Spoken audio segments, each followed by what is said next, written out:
ہم سب کے مربی و محسن حضرت مفتی اشرف علی صاحب رحمۃ اللہ علیہ حضرت کے قبر کو نور سے منور فرمائے اور ساری امت کی طرف سے اللہ تعالیٰ آپ کو بہترین بدلہ دے۔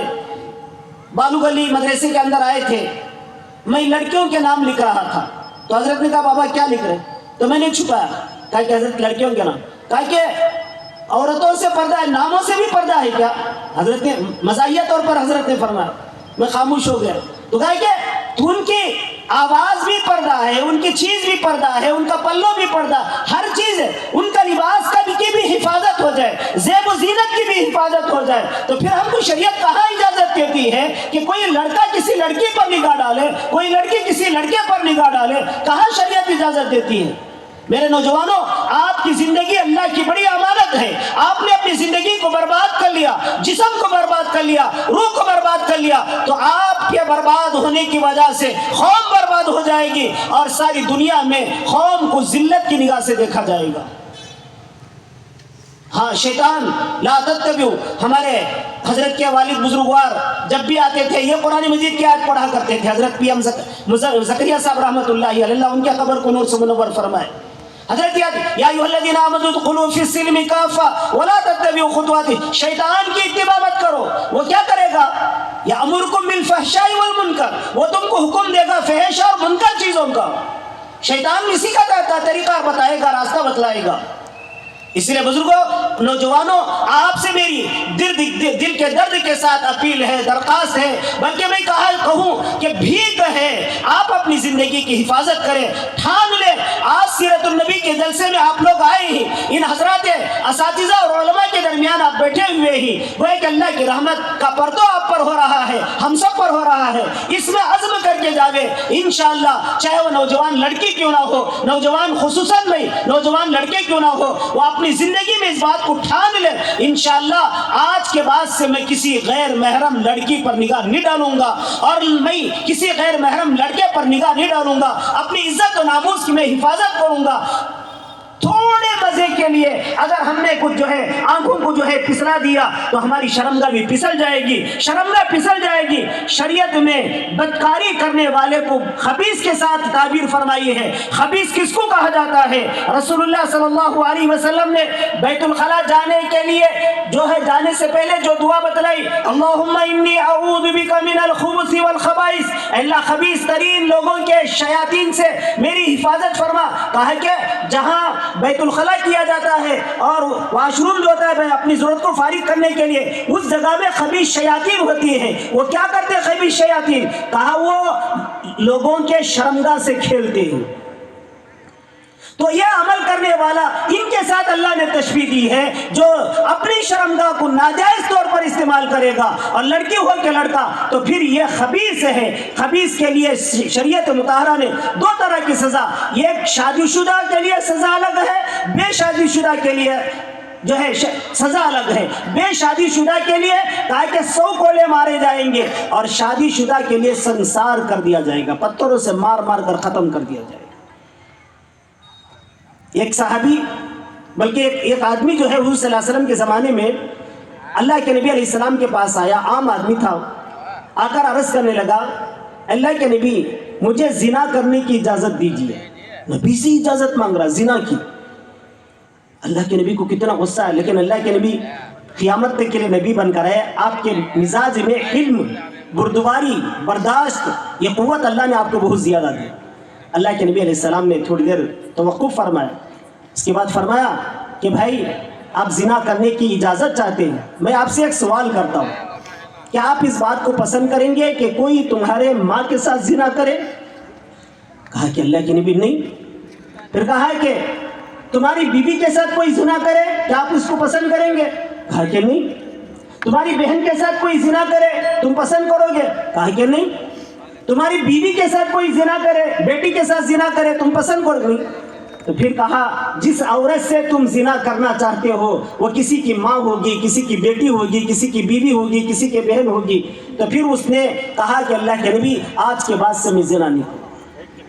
اس لیے بس ان گندے چیزوں سے اپنے آپ کو بچائیں۔ محبت کے نام پر لوگ اپنی زندگیوں کو اور عورتوں کی زندگیوں کو برباد کرتے ہیں، اور لڑکیاں بھی محبت